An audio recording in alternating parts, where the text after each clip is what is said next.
الحمد للہ وکفیٰ وسلام علی عبادہ الذین اصطفیٰ اما بعد۔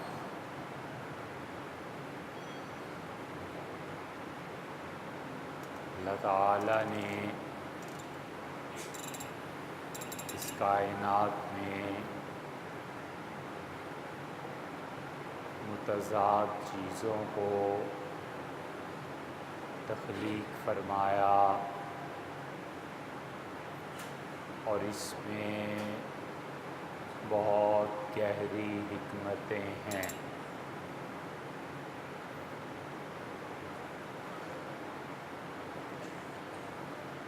اللہ نے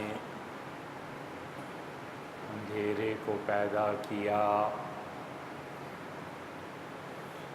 اور انسان کو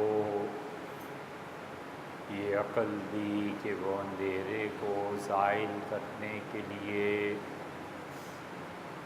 چراغ جلائے۔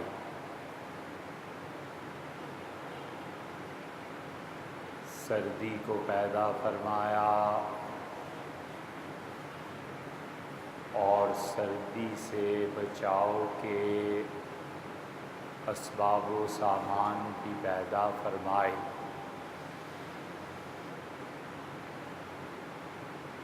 انسانوں میں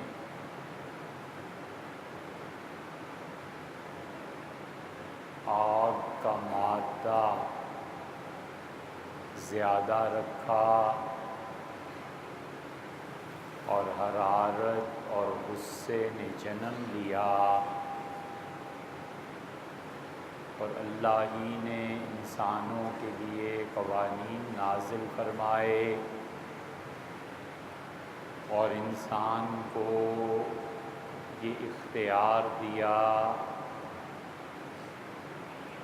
کہ وہ تمام احکامات جو وحی کے ذریعے انسانوں کے لیے بھیجے گئے، جب وہ ٹوٹیں تو اس کے لیے سزا دی جائے۔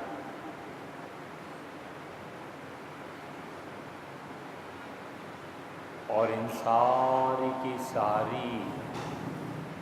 سزاؤں میں اور اچھائیوں میں اللہ نے آخری ہستی جو یہ فیصلہ کرے کہ اچھا کیا ہے اور برا کیا ہے، وہ حضرت رسالت مآب صلی اللہ علیہ وسلم کو مبعوث فرمایا۔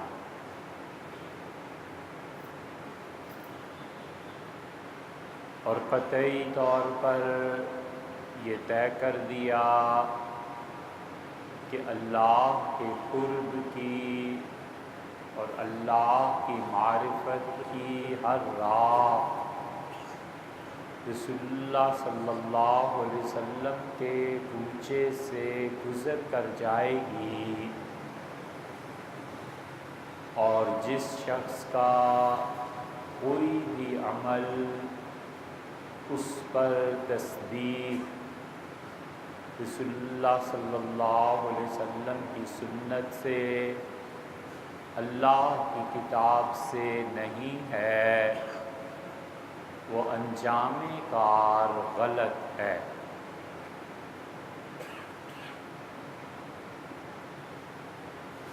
اور آیت کریمہ نازل فرمائی اور فرمایا کہ سراجم منیرا، اللہ تعالیٰ نے حضرت رسالت پناہ صلی اللہ علیہ وسلم کو ایک روشن چراغ کہہ کر مخاطب فرمایا، اور چراغ میں دو چیزیں ہوا کرتی ہیں، ایک تو چراغ انسانوں کو اپنے ماحول کو جہاں بھی وہ ہوتا ہے روشنی دیتا ہے، اور چراغ کی دوسری صفت اور اس کا دوسرا وصف وہ حرارت ہے کہ اس سے حرارت کو نمو ملتی ہے، اور حرارت حیات کی اصل ہے۔ تو یہ کہہ کے کہ حضور صلی اللہ علیہ وسلم روشن چراغ ہیں، دونوں باتیں بتا دیں کہ اب قیامت تک کے لیے اگر روشنی چاہیے تو ادھر رجوع کرنا پڑے گا، اور اصل زندگی چاہیے، حرارت چاہیے تو بھی ادھر ہی رجوع کرنا پڑے گا۔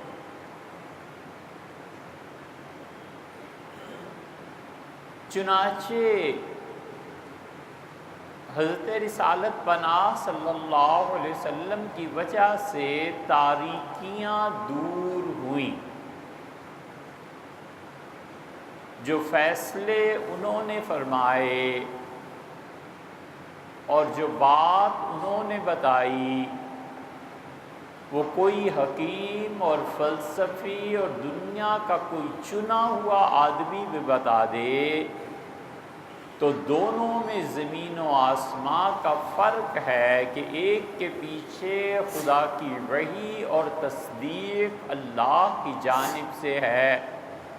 اور دوسرا کتنا ہی ذہین ہو اور چاہے وہ اس جگہ تک پہنچ بھی جائے اور مورد تک سیرابی کے سامان پیدا کر لے تو بھی اس کی تصدیق وہی نہیں کرتی۔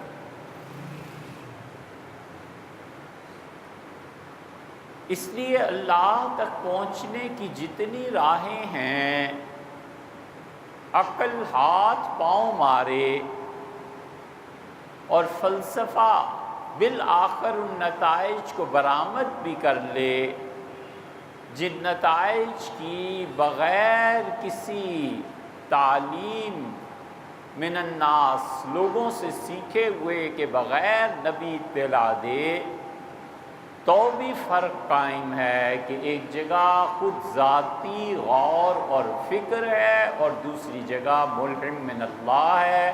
اللہ نے اس پر وحی نازل فرمائی اور اللہ نے یہ بتایا کہ یہ کرنا ہے اور یہ نہیں کرنا۔ تو وحی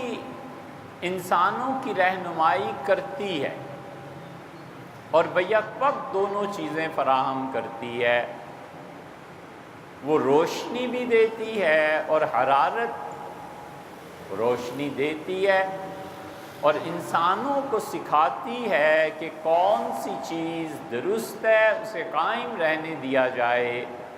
اور کون سی چیز غیر درست ہے اسے مٹا دیا جائے۔ اسی لیے حضرت رسالت پناہ صلی اللہ علیہ وسلم جب تشریف لائے ہیں تو معاشرے میں کیا تبدیلی آئی، اور اس غلط فہمی میں نہیں رہنا چاہیے کہ آپ صرف عربوں کے اصول اور قواعد کو تبدیل کرنے آئے تھے۔ اگر کوئی شخص یہ مانے کہ رسالت صرف عرب معاشرے تک محدود تھی تو اس کا مطلب یہ ہے کہ قرآن جو کہتا ہے کہ الی الناس جمیعا، ہم نے آپ کو تمام انسانوں کی طرف نبی بنا کر بھیجا ہے، وہ اس آیت کی در حقیقت نفی کرتا ہے کہ وہ نبی صلی اللہ علیہ وسلم جو ہر زمانے اور ہر مکان اور جگہ کے لیے بھیجے گئے وہ ان کو محدود کرتا ہے زمانی اعتبار سے کہ ان کا زمانہ تھا اس وقت ایسے ہو سکتا تھا، اور مکانی اعتبار سے کہ وہ ساری کائنات کے لیے نہیں ہیں بلکہ عرب سوسائٹی کے لیے تھے۔ اس جملے کے ناطے کفر سے جا ملتے ہیں، انکار قرآن سے۔ اس لیے حضور اقدس صلی اللہ علیہ وسلم نے اس معاشرے میں کلی تبدیلی نہیں فرمائی۔ حضرت شاہ ولی اللہ محدث دہلوی رحمۃ اللہ علیہ نے حجت اللہ البالغہ میں اس پر بحث کی ہے کہ رسول اللہ صلی اللہ علیہ وسلم سے پہلے کچھ قوانین جاری تھے اور آپ نے انہیں قائم رکھا، آپ نے انہیں جاری رکھا، کوئی تغیر اور تبدل نہیں فرمایا۔ عربوں کے ہاں ایک آدمی کی دیت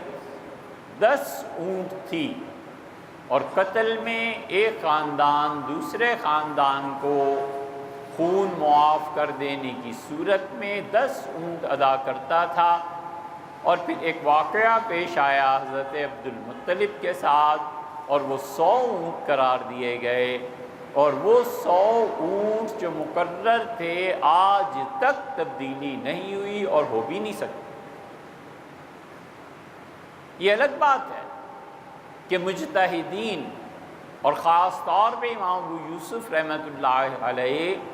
وہ اس بات کے قائل ہیں کہ قاتل اور مقتول کے ورثاء جتنی بھی دیت پہ راضی ہو جائیں بس وہ صحیح قرار پائے گی۔ وہ ایک اجتہادی چیز ہے، وگرنہ اصل اصول اب تک قائم۔ تو روشنی حضرت رسالت پناہ صلی اللہ علیہ وسلم نے دی، انہوں نے بتایا کہ اللہ ایک ہے، وہ نہ بتاتے اور یہ فرما دیتے والعیاذ باللہ کہ خدا 2 ہیں یا 3 ہیں، جتنے ان کے ماننے والے تھے طبعاً اللہ کو 2 یا 3 مانتے، کیونکہ ان کی پیروی اور ان کے پیچھے چلنا۔ انہوں نے فرما دیا کہ یہ رشتے حرام ہیں، حرام ہو گئے۔ اگر وہ یہ نہ کہتے کہ دودھ شریک بہن بھائی بھی حقیقی بہن بھائیوں کی طرح ہوتے ہیں، کوئی اس رشتے کو نہ نہیں کر سکتا تھا، کوئی اس رشتے کو اس طرح کی حرمت نہیں دے سکتا تھا، لوگ آزاد ہوتے اور لوگ دودھ شریک بہنوں سے شادی کرتے۔ کسی کے ذہن میں بھی نہیں آتا کہ ہر وہ رشتہ جسے خون حرام کرتا ہے دودھ بھی حرام کرتا ہے۔ یہ رسول اللہ صلی اللہ علیہ وسلم نے قاعدہ بتایا۔ یہ نبی کریم صلی اللہ علیہ وسلم کا احسان ہے کہ انہوں نے کہا اللہ کی لعنت ہو جو آزاد کو غلام بنائے اور انسانیت کو آزادی عطا کی، اور یہ ان کا بہت بڑا احسان ہے کہ انہوں نے ایک ایک چیز واضح کر دی اور پھر بتایا کہ جب اس دین میں نئی باتیں داخل ہو جائیں گی تو ہر صدی میں کچھ علماء یا ایک عالم دین ایسا آئے گا جو اس کو پھر جھاڑ پونچھ کے جو گرد پڑ گئی تھی صاف کر دے گا۔ اور یہ ان کا احسان ہے کہ انہوں نے کہا کہ میرے بعد ایسے لوگ آئیں گے، مفہوم اور خلاصہ یہ ہے کہ جو اجتہاد کریں گے، اور رسول اللہ صلی اللہ علیہ وسلم نے حضرت معاذ رضی اللہ عنہ کو شاباش دی کہ انہوں نے کہا کہ کتاب و سنت کے بعد فیصلے ہم اجتہاد کے ذریعے کریں گے۔ یہ اجتہاد قیامت تک جاری ہے، جتنا حالات میں تغیر پیدا ہوگا اتنا ہی اجتہاد کی ضرورت پیش آئے گی، لیکن اس شرط کے ساتھ کہ اجتہاد کا اہل ہو۔ اگر وہ اجتہاد کا اہل نہیں ہے تو اس کا اجتہاد کرنا بھی باطل قرار پائے گا، چاہے وہ صحیح نتیجے پہ پہنچے تو بھی غلط کام اس نے کیا، اور اس کا اجتہاد اس اعتبار سے بھی غلط قرار پائے گا کہ فتنوں کے دور میں اجتہاد کرنا یہ ایک نئے فتنے کا دروازہ کھولنا۔ اللہ نے فرمایا روشنی کے ساتھ تمہیں حرارت ملے گی۔ حضرت صاحب الرسالہ علیہ الصلوۃ والتسلیم چراغ ہیں۔ حضور صلی اللہ علیہ وسلم نے کیا حرارت امت کو عطا فرمائی یہ حرارت عطا فرمائی، اس کا نام، اس حرارت کا صرف 2 لفظوں میں اتباع سنت، کہ جو مجھے دیکھتے ہو ویسے کرو، صلو، نماز پڑھو، کما رأیتمونی، جیسے تم مجھے دیکھتے ہو میں نماز پڑھتا ہوں، خذوا عنی مناسککم، حج کے طریقہ مجھے دیکھو اور سیکھ لو، لعلی لا ادراکم بعد عامی ھذا، ممکن ہے میری زندگی کے اس سال کے بعد پھر کوئی سال نہ آئے جب تم سے ملاقات۔ ایک ایک بات فرماتے رہے، بتاتے رہے، اور جس نے اس راستے سے ذرا ادھر ادھر نکلا اس پہ نکیر بھی فرمائی کہ یہ بات درست نہیں ہے، یہ چیز ٹھیک نہیں ہے۔ حضرت عمار ابن یاسر رضی اللہ عنہ جیسا بڑا آدمی، جس کو خود رسول اللہ صلی اللہ علیہ وسلم نے وعدہ کیا تھا جنت میں ملاقات ہو، فرمایا تھا یاسر کی اولاد صبر کرے، موعدکم الجنہ، میرا وعدہ ہے جنت میں ملاقات ہو۔ جس شخص کو گارنٹی دی تھی کہ جنت میں ملیں گے، وہ آئے اور انہوں نے ایک رنگدار خوشبو استعمال کر لی تھی، حضور اقدس صلی اللہ علیہ وسلم نے سلام کا جواب نہیں دیا، کیوں؟ یہ ان کے لیے تنبیہ تھی کہ دیکھو ایسی چیز جس سے منع کیا گیا ہے کیوں استعمال کر رہے۔ بہت جگہ ایسے ہوا ہے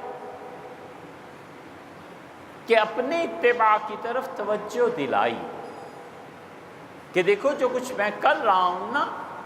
یہ سیکھو، اور اس میں تمہاری نجات بھی ہے، ہدایت بھی ہے، اللہ کی خوشی بھی اسی میں ہے۔ کوئی شخص قیامت تک یہ دعویٰ نہیں کر سکتا کہ جو کام کر رہا ہوں اللہ اس سے خوش ہے 100%۔ گمان ہے، تصدیق ہے، خواب ہے، کوئی اور ذریعہ الہام ہے، مگر جو قطعیت وحی میں پائی جاتی ہے اس شان کی قطعیت تو دور دور تک کسی کو نصیب نہیں۔ یہ حضور صلی اللہ علیہ وسلم ہی خدا کے رسول، آخری اللہ کے نبی ہیں علیہ السلام، جو کہتے ہیں کہ جو کرتا ہوں دیکھو یہ ایسی چیز ہے کہ اللہ اس سے راضی ہوگا، اور جس چیز سے میں ناراض ہوتا ہوں اللہ اس سے ناراض ہوگا۔ اللہ کی رضامندی، اللہ کی خوشی، یہ بنیادی طور پہ ہر آدمی کا فرض بنتا ہے کہ اس پہ محنت کرے اور کام کرے۔ ہر آدمی کو کسی نہ کسی کا خوف ہوتا ہے، شوہر ناراض نہ ہو جائے، یہ ایک مستقل خوف ہے، بیوی ناراض نہ ہو جائے، یہ کام کروں گا تو والد ناراض ہوں گے، ماں ناراض ہوگی، یہ بات نہیں کروں گا تو کہیں بہنیں نہ چھوڑ دیں، کہیں بھائی جان نہ چلے جائیں۔ یہ خوف محبتوں کی وجہ سے بھی ہو جاتا ہے کہ رنگ تبدیل ہو جاتا ہے، یہ محبت بھی قائم رہتی ہے کہ یہ کروں گا تو وہ خوش ہوں گے، یہ تحفہ لے جاؤں گا والدہ خوش ہوں گی، یہ چیز کسی کو گفٹ کروں گا وہ خوش ہو جائیں گے یا ہو جائیں گے۔ یہ انسان کے فطری جذبات ہیں، اور یہ ایک اللہ ہی ایسا رہ گیا ہے جس کے ساتھ کبھی انسان، ہم مسلمانوں کے فطری جذبات نہ جڑیں، باقی پوری کائنات کے ایک ایک فرد کا احساس چاہے ہو جائے، بس اللہ ہی کے حصے میں یہ آیا ہے کہ اللہ کی کوئی پرواہ نہیں۔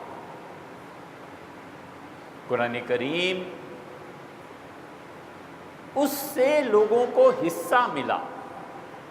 حضور اقدس صلی اللہ علیہ وسلم کا حصہ یہ تھا کہ ان کی نبوت پر گواہ ہے، صحابہ کرام رضی اللہ عنہم کو قرآن سے یہ حصہ ملا کہ وہ پہلے تصدیق کنندہ تھے اور اسے پڑھتے تھے، اور اس پڑھنے میں پھر پوری امت ان کے ساتھ۔ مشرکین مکہ کو کیا حصہ ملا؟ اللہ نے فرمایا کہ تمہیں قرآن سے یہ حصہ ملا ہے کہ تم قرآن کو جھوٹا کہتے ہو، انکم تکذبون، تم قرآن کو جھوٹا، یہ حصہ ملا، لعنت پڑی۔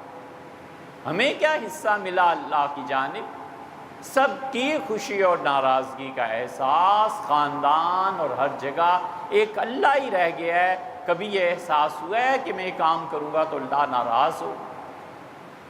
کبھی یہ احساس ہوا ہے کہ میں یہ کام کروں تو میرا مالک مجھ سے خوش ہوگا؟ کبھی یہ احساس ہوا ہے کہ میں اس کا پاک کلام پڑھ رہا ہوں، اس نے مجھ سے کیا فرمایا ہے،